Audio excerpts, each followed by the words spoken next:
최근 일본에서 의료기관당 환자 수가 14주 연속 증가하면서 코로나19 양성률이 증가세를 보이고 있습니다. 미국에서도 소폭 반등하는 현상이 나타나 방역당국이 주목하고 있습니다. 뉴욕주의 세수가 크게 줄어 다음 회계 연도에 긴축 정책이 불가피할 전망입니다. 여기에 탈뉴욕 현상이 심화될 경우 뉴욕주의 재정 상태는 더욱 악화될 것이라는 지적입니다. 뉴욕, 뉴저지 이런 지역에 내린 폭우로 비상사태가 선포된 가운데 뉴욕시가 홍수에 취약한 지역인 것으로 드러났다는 조사 결과가 나왔습니다.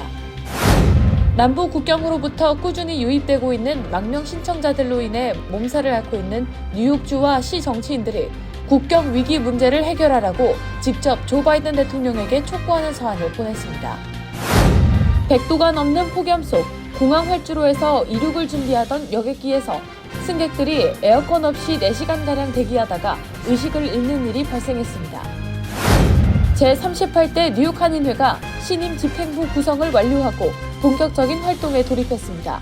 신임 집행부는 14명의 수석 부회장이 각 분과를 이끌게 됩니다.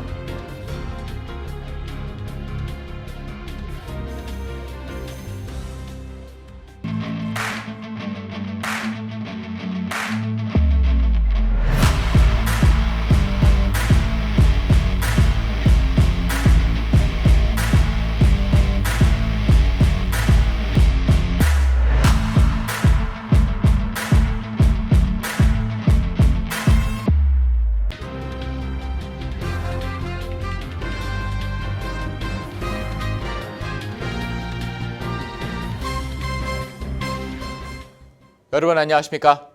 KBTV 뉴스9 이창환입니다. 유럽, 중국 등 대부분의 국가에서 코로나 확진자 증가세가 잦아들고 있지만 일본, 미국 등 일부 국가에서도 확진자가 소폭 반등하는 현상이 나타나 각국 방역 당국이 주목하고 있습니다. 오늘의 첫 번째 소식 김은지 기자가 전해드립니다. 지난 5월부터 코로나의 감염병 등급을 독감 수준으로 낮추는 등 팬데믹 발발 3년여 만에 일상 회복을 선언한 일본에서 양성률 반등세가 심상치 않은 상황입니다. 일본의 7월 첫째 주 확진자는 45,108명으로 직전주 35,747명 대비 26%가 늘었습니다.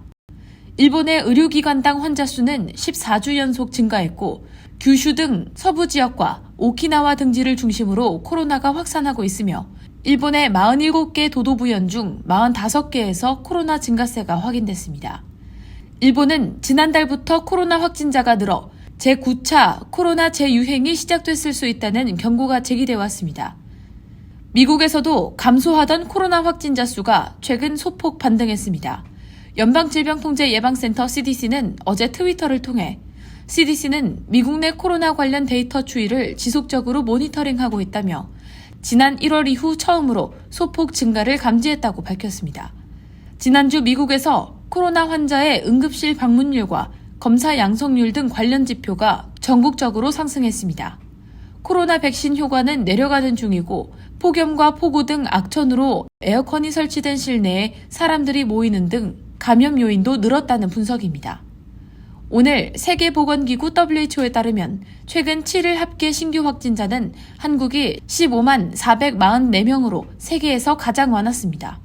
이 기간 WHO에 신고된 전 세계 확진자 19만 1,922명의 78%가 한국에서 발생한 것입니다.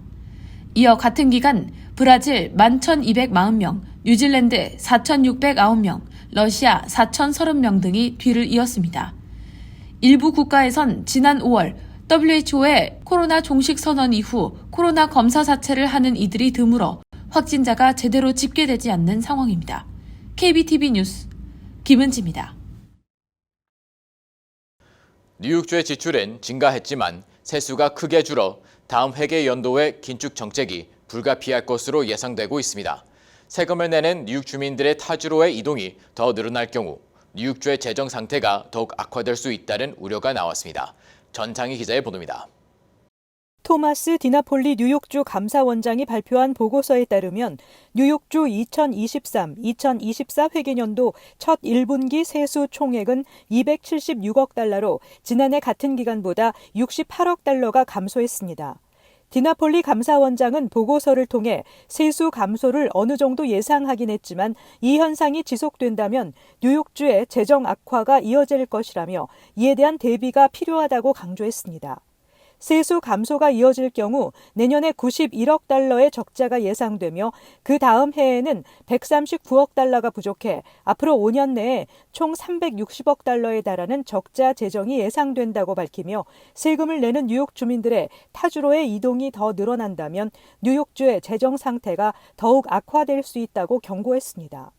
뉴욕주에서 타주로 이동하는 인구는 팬데믹 이후 급증했으며 미 운송 전문 업체 유나이티드 벤 라인스가 지난달 발표한 보고서에 따르면 뉴욕주에 이사를 오고 간 7,336명 가운데 62%인 4,541명이 타주 전출자로 나타났습니다. 전출자 가운데 절반 이상인 51%가 15만 달러 이상 고소득자로 나타났으며 37%가 65세 이상 은퇴자인 것으로 집계됐습니다. 이에 반해 인구가 크게 증가하고 있는 주인 플로리다주의 경우 증가한 세수의 거의 3분의 1, 즉 100억 달러 이상이 뉴욕에서 이주한 인구로부터 창출된 것으로 분석됐습니다.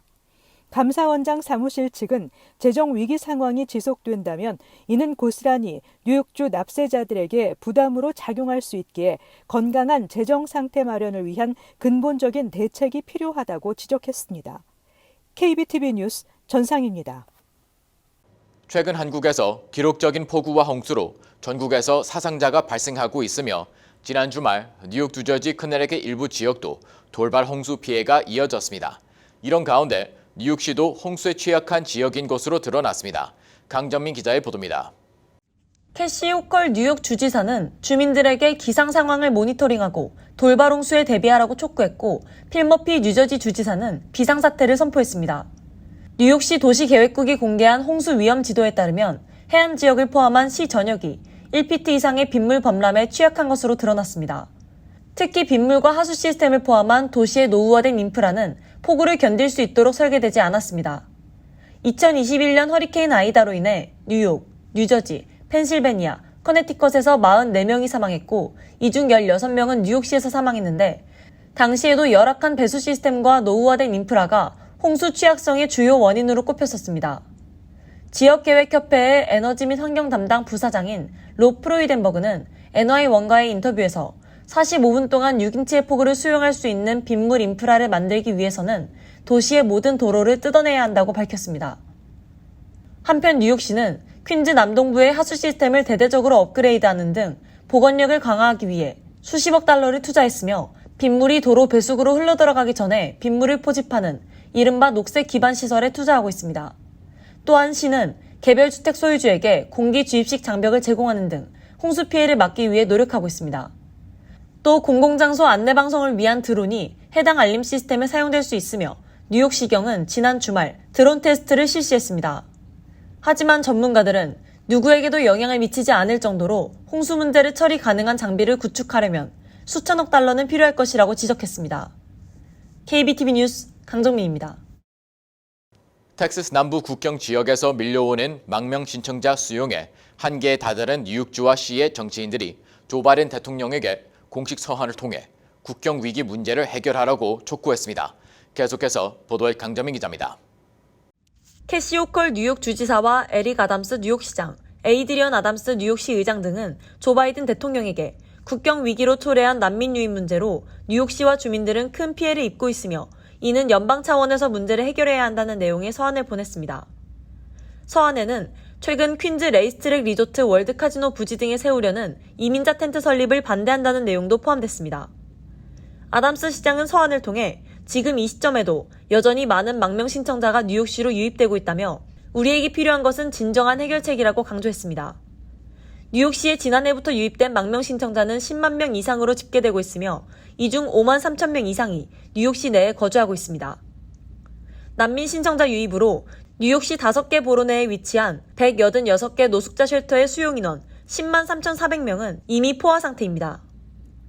도노반 리처드 퀸즈 보로장에 따르면 지난 주말 사이 퀸즈 보로청은 지역 내에 임시 텐트촌이 설립될 수 있다는 연락을 받았으며 두 후보지는 퀸즈 북동부의 크레드무어 정신병원 인근과 퀸즈 남부 에퀴덕트 레이스트랙 두 곳으로 뉴욕시는 이들 지역에 각각 1,000명씩 2,000명의 난민 임시 수용소 건립을 계획하고 있다는 것입니다. 뉴욕 포스트 등에 따르면 바이든 대통령에게 보낸 서한에는 퀸즈 애퀴덕트 레이스트랙 근처에 이민자 텐트가 들어설 경우 월 2천만 달러 이상의 수익을 창출하는 카지노와 하얏트 리젠트 호텔 등의 매출에 피해를 줄 수 있다는 내용이 기재됐으며 또한 이미 과부하 상태인 인근 자메이카 병원에 더 많은 환자 유입이 초래돼 주민들에게 직접적인 피해가 갈 수 있다는 내용도 포함됐습니다. 퀸즈 내 난민 임시 수용소 후보지 중 다른 한 곳인 크레드무어 정신병원은 한인들도 다수 거주하는 베이사이드 엘리펀트 파크 근처로 해당 지역에 임시 텐트촌이 건립될지에 대해 한인들의 관심 역시 모아지고 있습니다. KBTV 뉴스 강정민입니다. 지구온난화 여파로 전 세계가 기록적인 폭염과 폭우에 시달리고 있습니다. 특히 미 남부 지역은 폭염이 한 달 가까이 이어져 오고 있는데요. 이번에는 애틀랜타로 향하는 델타 항공 여객기 안에서 승객들이 폭염에 의한 실신하는 사고가 빚어지기도 했습니다. 보도에 김문지 기자입니다. 지난달 말 텍사스주의 한 국립공원에서 하이킹을 하던 30대 남성과 10대 의붓아들이 폭염으로 인해 의식을 잃고 추락사는 사고가 발생했습니다. 이처럼 미국은 예년보다 심한 살인적인 폭염이 한 달째 이어져 오고 있습니다. 지난 17일에는 화씨 100도가 훨씬 넘는 폭염에 여객기 안에서 4시간 넘게 이륙을 기다리던 승객들이 하나둘 의식을 잃고 쓰러지는 사고가 발생했습니다. 당시 승객들은 라스베이거스 해리리드 공항에서 애틀랜타행 델타 항공 여객기를 타고 있었습니다. 여객기는 활주로에서 이륙 준비를 마친 후 앞서 대기하고 있는 10여 대의 비행기 뒤에서 기다리고 있었습니다. 당시 라스베이거스 지역의 기온은 화씨 111도로 섭씨로 약 43.8도에 달하는 것으로 조사됐습니다. 문제는 높은 기온으로 기내 온도 역시 높아졌지만 에어컨은 작동되지 않았습니다. We certainly do, again, apologize for the situation of being very hot in the back there. This is the best that our cooling is going to occur. It's just traumatizing at this point. There's people running around everywhere. They come over the loudspeaker and they say you can choose to get off the plane. And if you get off, just know you may not get a flight out for a couple days. 열기로 가득한 기내에서 4시간가량 기다리던 승객들은 지친 기색을 보이다 일부 승객들은 의식을 잃고 쓰러졌던 것으로 파악됐습니다. It was just like chaos at this point. There was a woman walking up the aisle. She looked like she was about to just pass out. They ended up putting an oxygen mask on her. People had thrown up. People had fainted, gone to the bathroom. 이 같은 상황에 항공 관계자들은 활주로에 있는 여객기를 다시 공항 게이트로 돌렸습니다. 그러나 그 뒤에도 상황은 점점 악화됐습니다. 여객기에 타고 있던 승객들은 산소통을 들고 통로를 지나다니는 승무원들을 목격했다고 전했습니다. 기절한 승객의 수는 공개되지 않았지만 한 탑승객은 최소 5명이 실려가는 모습을 봤다며 그중 승무원 1명도 산소 마스크를 쓴 채 들것에 실려갔다고 전했습니다. 결국 이날 비행기는 정상 이륙하지 못하고 항공편은 다음날 오전 7시로 변경됐다는 통보를 받았습니다. 한편 어제 오후 2시 애리조나주 피닉스 스카이하버 국제공항에서 측정된 기온은 117도를 기록했습니다. 피닉스 지방기상청은 현지 기온이 19일 연속으로 낮 최고 기온이 110도 이상을 기록했다며 이는 약 50년 전 18일 연속 화씨 110도 이상 최고 기온 기록을 깼고 역대 최장기간 폭염이 지속된 기록이라고 밝혔습니다. 전문가들은 최근 빈발하는 폭염과 폭우가 온난화로 인한 기상이변의 결과물이며 이런 상황은 앞으로 더욱 심해질 것으로 내다보고 있습니다. 이에 온실가스 배출을 줄여 기후변화를 억제하는 장기적 과제도 중요하지만 당장 닥쳐올 재앙부터 면해야 할 시대가 왔다는 진단도 나오고 있습니다. KBTV 뉴스 김은지입니다. 제38대 뉴한인회가 신임 집행부 구성을 완료하고 본격적인 활동에 들어갔습니다. 신임 집행부는 14명의 수석 부회장이 각 분과를 이끌게 됩니다. 이와 함께 비영리단체법에 부합하는 이사회를 발족시키기로 했습니다. 전장희 기자의 보도입니다. 발표에 따르면 행정지원 담당 부용훈, 대내 담당 최원철, 대외 담당 김선혜, 홍보 담당 김자경, 중소기업 지원 및 경제개발 담당 설광현, 차세대 담당 브라이언 전, 행사 지원 담당 류재봉, 정무 및 법률 지원 담당 이승우, 한국어 및 교육 담당 고은자, 전략기획 담당 김성진 씨 등이 각각 임명됐습니다.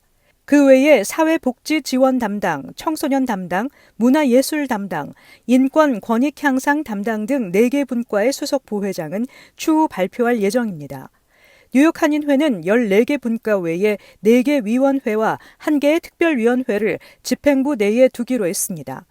4개 위원회는 회관관리위원회, 회칙위원회, 선거관리위원회, 자문위원회 등이며 1개 특별위원회는 국내 국외 통상지원특별위원회입니다. 위원장은 회관관리위원회의 윤창희 위원장과 국내 국외 통상지원특별위원회의 김성진 위원장만 발표하고 나머지 위원장은 추후 발표하기로 했습니다. 뉴욕 한인회는 이와 함께 비영리 단체법에 부합하는 이사회를 발족시키기로 했습니다. 이에 따라 김 회장이 임명한 5명의 이사와 6개의 비영리 단체, 6개의 전문단체 대표이사 등 17명으로 구성된 이사회가 조만간 출범할 예정입니다. 김 회장은 기존 회칙에 따라 구성된 이사회는 비영리 단체 법에 맞게 회칙 개정을 진행하게 될 것이라고 밝혔습니다. 특히 현재의 회장 직선제를 고수하고 지난 선거에서 문제가 됐던 몇 가지 회칙을 수정해 이사회를 정상화해 나가겠다고 말했습니다. KBTV 뉴스 전상입니다. 미국 전 현직 대통령 중 처음으로 형사 기소돼 연방법원과 주법원에서 재판을 앞두고 있는 도널드 트럼프 전 대통령이 3번째로 피고인이 될 것으로 보입니다. 트럼프는 소셜미디어에 조 바이든 법무부의 검사인 잭 스미스가 1월 6일 사건과 관련한 연방 대배심의 수사 대상에 내가 올랐다는 표적 서한을 보냈다고 밝혔습니다. 뉴욕타임즈 등 언론들은 트럼프가 자신의 대선 결과 불복으로 촉발된 의회 난입 사태와 관련해 3번째로 기소될 가능성이 커졌다고 전했습니다. 트럼프가 언급한 표적 서한은 연방검사가 범죄 혐의의 증거를 확보해 곧 기소가 이루어질 수 있다는 사실을 잠재적 피고인에게 통보하기 위해 발송되는 것입니다. 재외동포청은 오는 10월 5일 제17회 세계 한인의 날을 기념해 정부 포상 후보자 총 149명을 공개했습니다. 후보자 명단에는 뉴욕 일원 인사 4명, 단체 2곳이 이름을 올렸습니다. 뉴욕 일원 인사로는 강석희 전 6.25 참전 유공자회 뉴욕지회 회장, 샤론 하츠 황 전 필라델피아 한인회 회장, 윤경복 뉴욕 한인 커뮤니티 재단 회장 및 공동 설립자, 전문종 커네티컷 한인회 상임이사, 사랑의 집, 한미연합회 등이 이름을 올렸습니다. 재외동포청은 이번 공개 검증 절차를 거쳐 재외동포청 공적심사위원회에서 최종 포상 대상자를 선정할 예정입니다. 연방정부가 맨하탄 교통혼잡료 프로그램에 대해 최종 승인하며 빠르면 내년 4월부터 교통혼잡세 제도가 시행될 예정인 가운데 저지시티는 뉴욕으로 출퇴근하는 주민들의 부담을 덜기 위해 맨하탄행 페리 서비스를 할인된 요금으로 제공한다고 밝혔습니다. 저지시티는 뉴욕 워러웨이와 파트너십을 맺고 뉴욕시로 가는 교통 옵션을 제공한다는 계획입니다. 이 같은 페리 요금 인하 방침은 뉴저지 교통국에서 약 400만 달러의 보조금 지원으로 이루어졌습니다. 뉴저지 저지시티 폴트 리버티에서 출발하는 페리는 월스트리트 터미널까지 20분 만에 도착하며 2020년 2월 코로나19 팬데믹으로 인해 운행이 중단된 바 있지만 7월 5일부터 운행을 재개했습니다. MTA는 무임승차 시도자들의 개찰구 통과를 막기 위해 설치한 3개의 회전바가 뒤로 반회전이 가능해 오히려 무임 통과의 방법으로 사용되고 있다며 이 같은 반회전을 없애는 개조 공사를 시작해 1차적으로 오는 9월 말까지 개찰구 240개에 대한 공사를 완료할 계획이라고 밝혔습니다. 이번 개조 공사는 개찰구 회전바를 뒤로 당긴 후 개찰구를 무임 통과하는 일명 백호킹에 대한 최고의 대응책으로 기대를 모으고 있습니다. MTA에 따르면 지난해 무임 승차로 입은 손실이 6억 9천만 달러에 달하는데 이 가운데 지하철 무임 승차 손실만 2억 8,500만 달러로 추산되고 있습니다. 잠시 후 커뮤니티 브리핑을 전해드립니다.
이어서 환율과 증시 전해드립니다.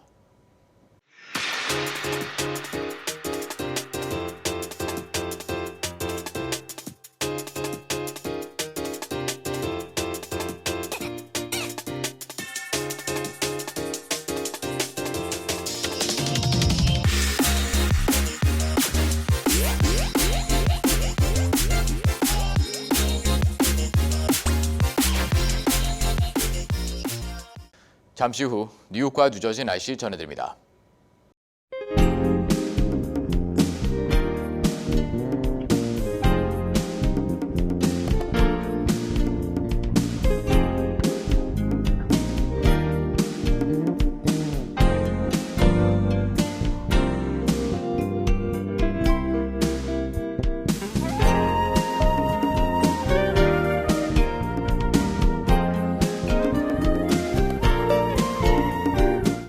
KBTV 뉴스9 마칩니다. 오늘도 시청해 주셔서 감사합니다. 편안한 밤 보내시 바랍니다.